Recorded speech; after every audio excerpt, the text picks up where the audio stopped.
इस समय पे लोगों के अंदर जो सबसे बड़ा क्वेश्चन सबके मन में चल रहा है वो ये है कि आखिर इस कोरोना वायरस का खात्मा कैसे होगा। कैसे हम पहले की तरह अपने दोस्तों, अपने परिवार, अपने रिश्तेदारों से मिल पाएंगे और अपनी ज़िंदगी में वापस लौट पाएंगे जो हम इस कोरोना से पहले थे। तो आइए इन्हीं सवालों के कुछ जवाब जानने की कोशिश करते हैं हम और आप साथ में मिलकर। अगर हम मेडिकल और साइंटिफिक कम्युनिटी की बात करें तो उसमें सबसे बड़ा जो तबका है वो ये कहता है कि इस महामारी का अंत तब होगा जब इस महामारी की वैक्सीन ढूंढ ली जाएगी। मैं भी इस चीज़ को मानता हूँ कि एक वैक्सीन को ढूंढ लेने के बाद इस बीमारी का खात्मा हो सकता है, पर उसमें काफ़ी सारी इफ्स एंड बट्स हैं। सबसे पहली चीज़ कि क्या हम वैक्सीन वास्तव में ढूंढ पाएंगे, क्योंकि बहुत सारी बीमारियां ऐसी हैं जिनकी वैक्सीन अभी तक नहीं मिली है, जबकि वो बीमारी काफ़ी टाइम से इस धरती पर है और लोगों को इन्फेक्ट कर रही है। फॉर एग्ज़ाम्पल HIV एड्स पिछले 40 सालों से है, बट अभी तक उसके लिए हम कोई वैक्सीन नहीं बना पाए हैं। सेकेंड थिंग, अगर हम वैक्सीन बना भी पाएंगे तो वो कितनी इफेक्टिव होगी, क्योंकि सबसे ज़्यादा इफेक्टिव वर्ल्ड में जो वैक्सीन है दैट इज़ मीजल्स की वैक्सीन, एंड वो भी 97% इफेक्टिव है।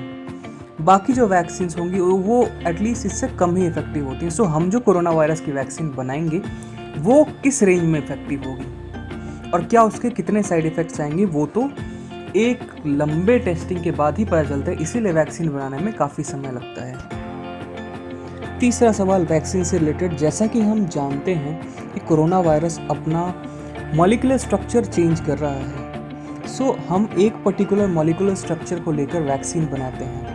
What if it changes its form to entirely different molecular structure?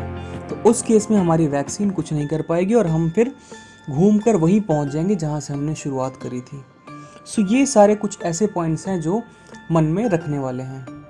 Next, एक और चीज़ ये हो सकती है कि हमारे पास कोरोना वायरस की वैक्सीन बनने के बजाय कोई दवाई आ जाए और साथ में ही लोग इसका सामाजिक बहिष्कार कर दें, ऑब्वियसली अपने सोशल डिस्टेंसिंग और मास्क एंड सैनिटाइजेशन का ध्यान रखते हुए। जो हुआ था फर्स्ट वर्ल्ड वॉर के बाद स्पेनिश फ्लू के टाइम पे, जब लोगों ने बीमारी और फर्स्ट वर्ल्ड वॉर से अपनी आर्थिक परिस्थिति से जूझते हुए ये तय किया था कि अब हम और इस बीमारी को नहीं सह सकते, हमें अब अपने नॉर्मल लाइफ में जाना ही होगा।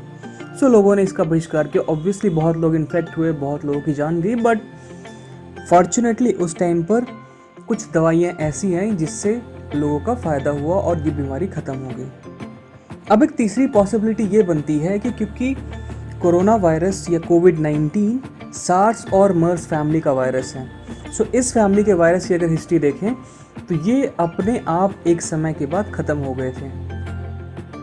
सो लेट अस होप कि ये कोरोना वायरस अपने आप ही गायब हो जाए धरती से। जब तक ऐसा नहीं होता है तब तक अपना ख्याल रखिए, अपने आप को सुरक्षित रखिए, जब ज़रूरत पड़े तभी घर से बाहर निकलिए, मास्क, सैनिटाइजर, सोशल डिस्टेंसिंग, इन मंत्रों का ध्यान रखिए। Stay safe, stay healthy and keep watching ठंडा पटाखा।